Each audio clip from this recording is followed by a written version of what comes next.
So the big news today is that King Charles had to visit a hospital. I know, it doesn't sound like huge news, but it is. He is the heir to the throne.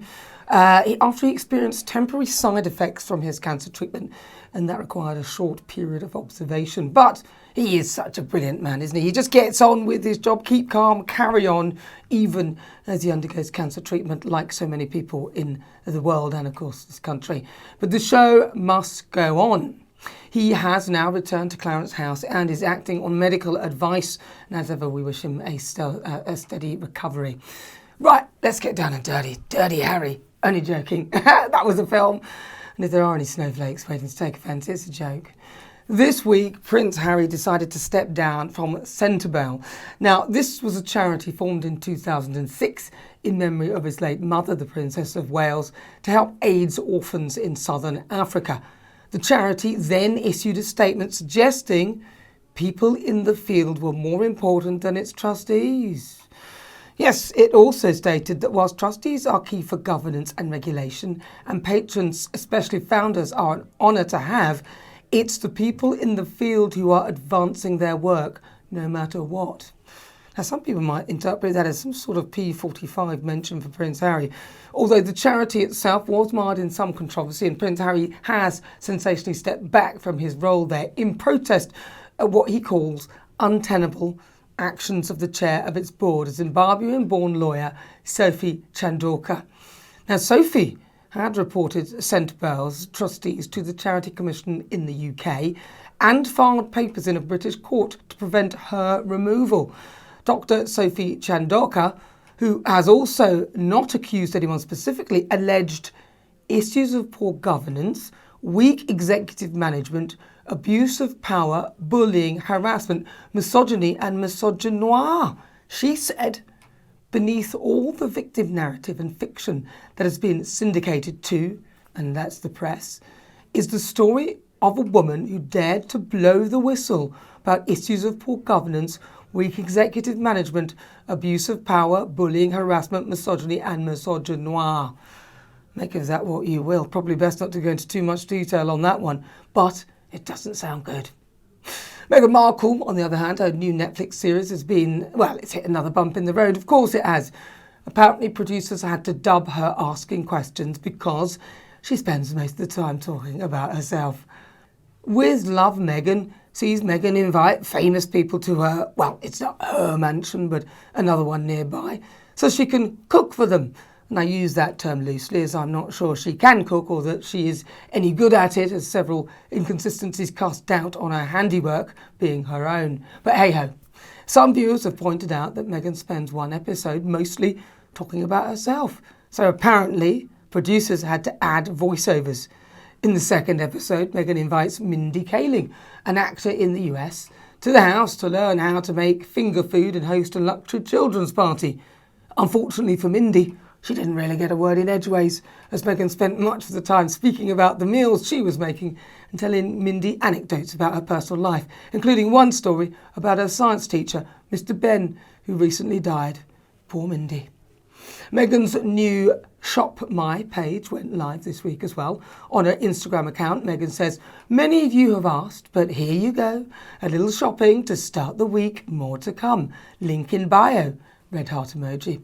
The page is basically promoting other companies whose items, so clothes, shoes, etc., which are some of Meghan's signature pieces, including her white linen shorts, striped shirts, various jumpers in her favourite colours, and her beloved Yves Saint Laurent sandal slides. And it also includes several of her top makeup and beauty tips, essentials. A PR expert blasted it, saying it makes her look like a common influencer. Oh dear, she had it all. Up now is Angela Levin to discuss all these issues. So joining me now to discuss all, Angela Levin. Angela, let's start with, should we start with the King? Because obviously we've had this big news. It's global. Everyone's talking about it. What can you tell us? Well, I mean, it was a terrible shock when last night the press got told that he was in hospital for just a little bump in the road and that he was coming back very soon home. He did come back very soon to his home. But I think a lot of people couldn't believe that he'd seemed so well and is working so hard that suddenly he still had cancer. Of course, he'd been going every week for treatment. So anyone who was observing that knew that actually he's still having treatment. But nowadays they can give you cancer treatment just to keep you going, and you don't die from it and you don't get rid of it, but you can stay alive and do what you want. And I'm not a doctor, but I suspect that was similar to what he had. So he hasn't been told, that's it, you don't need it anymore, but he has got on with things. In the last 6 months, he's worked enormously hard, doing so many things, which is actually keeps him upbeat. And that's what he wants to do, and that's what he enjoys. The more people, the better. I remember seeing a picture of him when he was trying to resuscitate a mummy, sort of, and he was pressing it to see whether when nurses were telling him it's okay. Yeah. He was putting a lot of energy in it, which I don't think he would do if he didn't feel very well.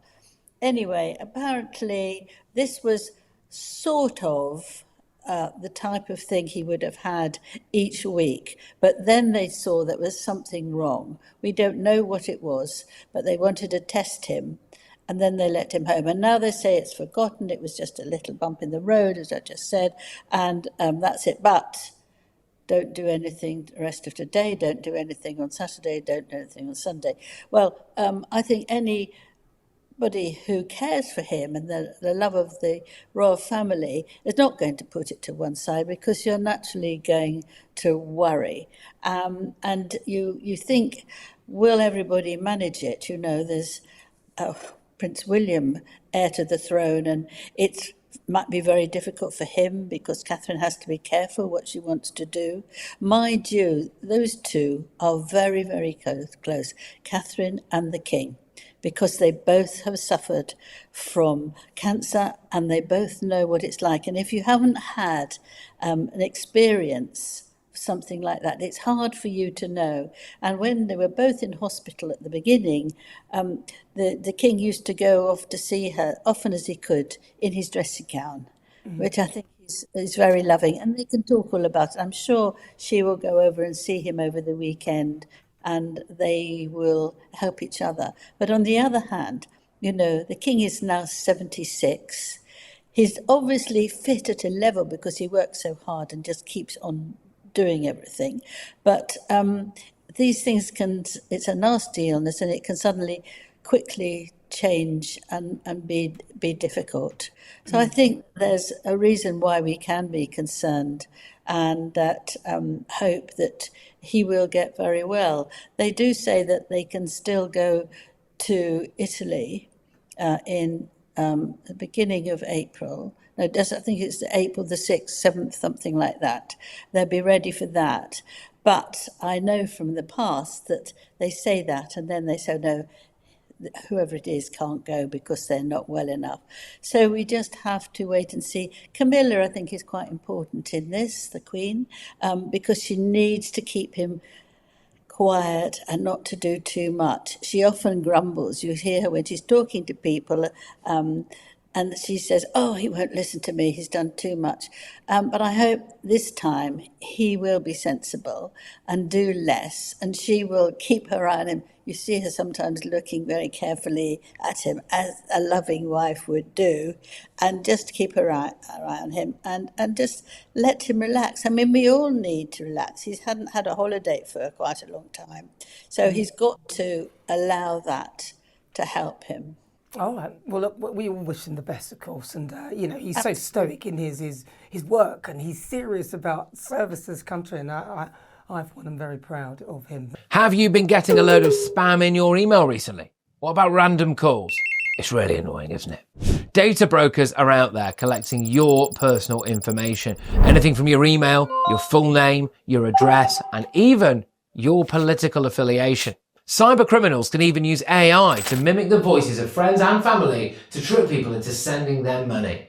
And it gets even worse. People out there are getting huge loans taken out in their names without even knowing about it. But don't worry, because the sponsor of this video, Incogni, can help. They reach out to the data brokers on your behalf and request that your information is removed from their databases. Incogni continues to make sure that your data is removed automatically from the internet via repeated removal requests. So, how can you get started? Well, step 1, hit the link in the description, create an Incogni account and tell us whose data you'd like removed. Step 2, grant Incogni the right to work on your behalf. Step 3, sit back, relax and watch Incogni work. They will update consistently so you know when your data has been removed.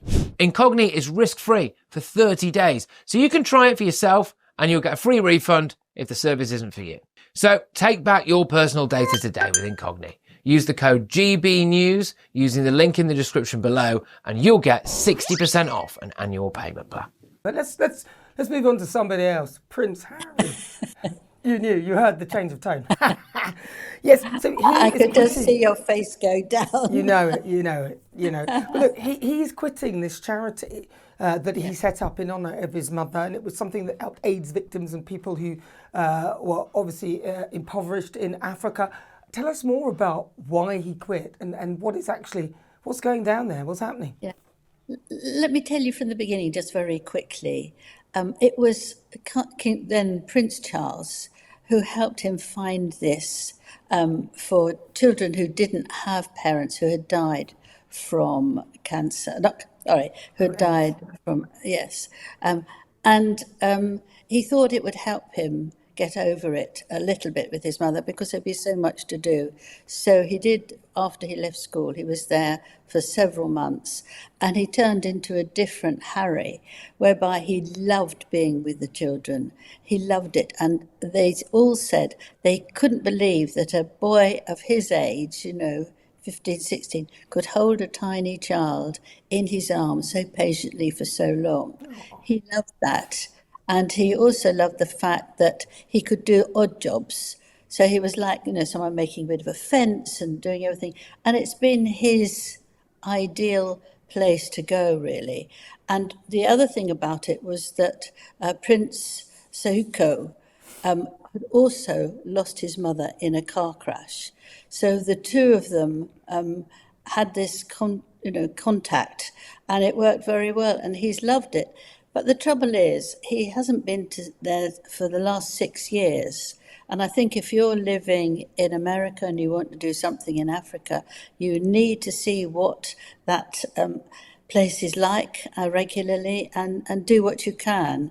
And then a few years ago, the new head arrived, very, very clever woman, Dr. Shanduka, and it was very difficult for the people who'd been part of the looking after them to manage with her. They found her very difficult and sometimes really far too determined to get what she wanted. There was an incident in that, actually, when last year there was a game of polo and that was going to make lots of money.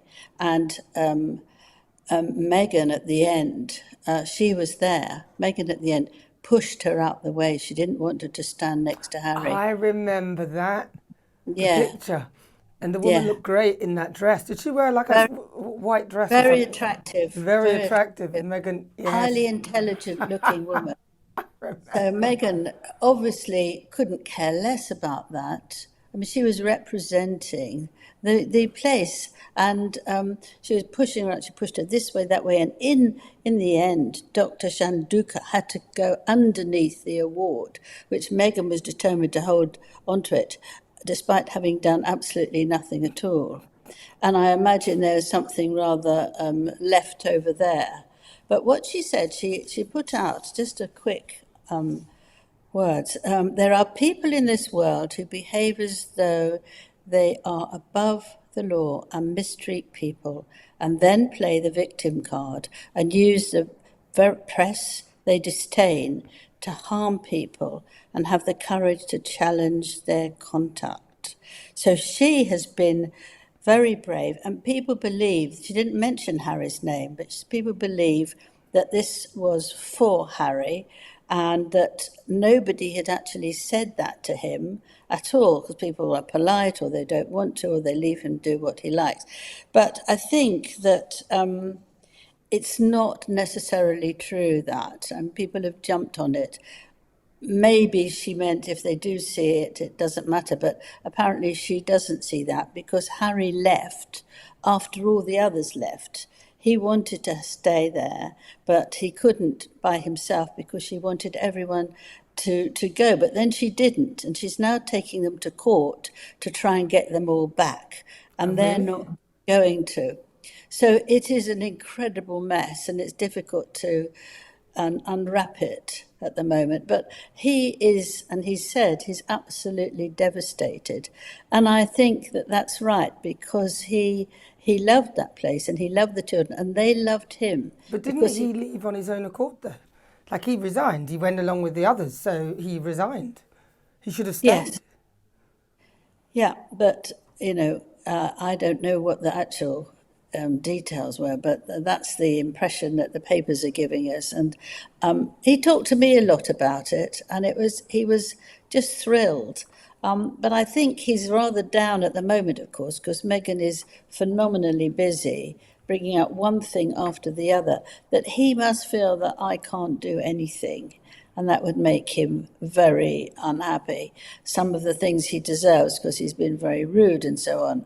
But on the other hand, I think when somebody's crushed like he is, he needs something that he can hang on to. I mean, Meghan would only allow him for 3 minutes in the in the 8 programs about her and how she was doing and love from Meghan.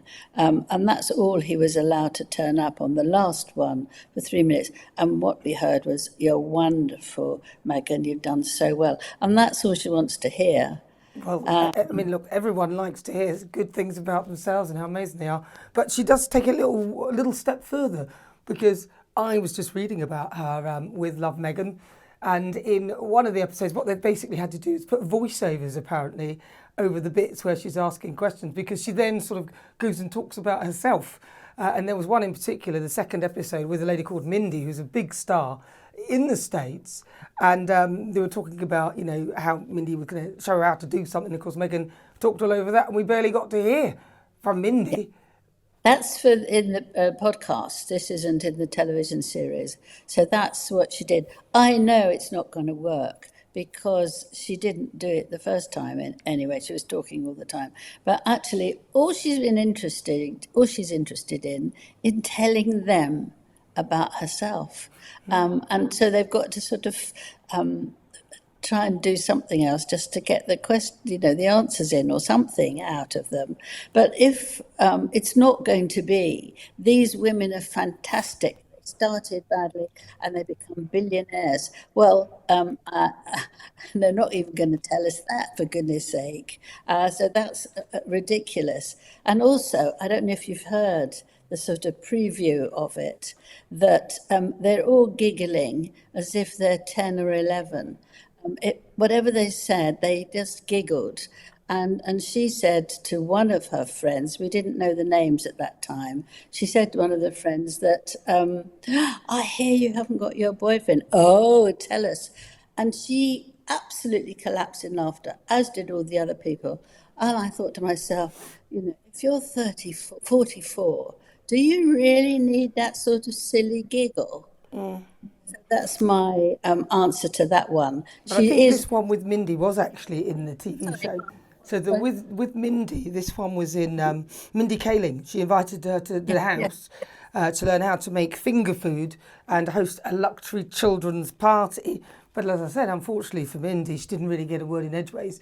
So what the producers have had to do is dub over some of the show to make sure that it, because otherwise Meghan simply asks the question and then just talks about herself again and brings in a story about a teacher called Mr. Ben who recently died. I feel very sad. Yeah, she knew him. But the other thing is, that's really funny, is that, not about the person who died, but what really is funny is that she said to Meghan, "Actually, I don't do any of this because I've got someone who does it all for me."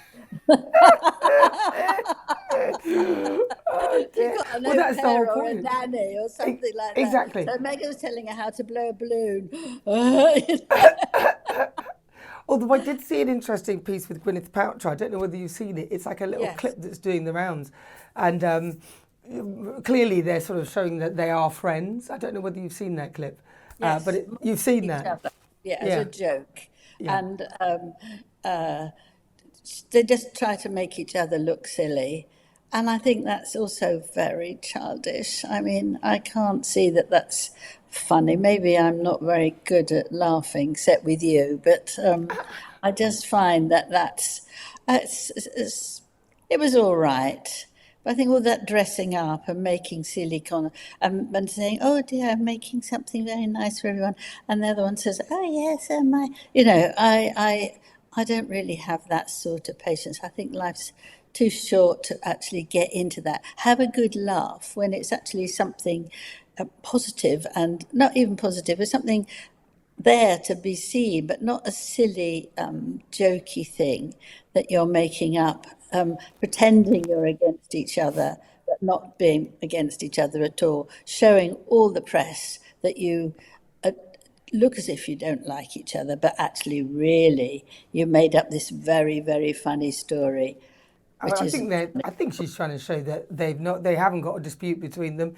There's nothing wrong, and and maybe there isn't, and I'm glad to see that is the case, if that is the case. But it was just a little skit that's been doing the rounds, and it was good.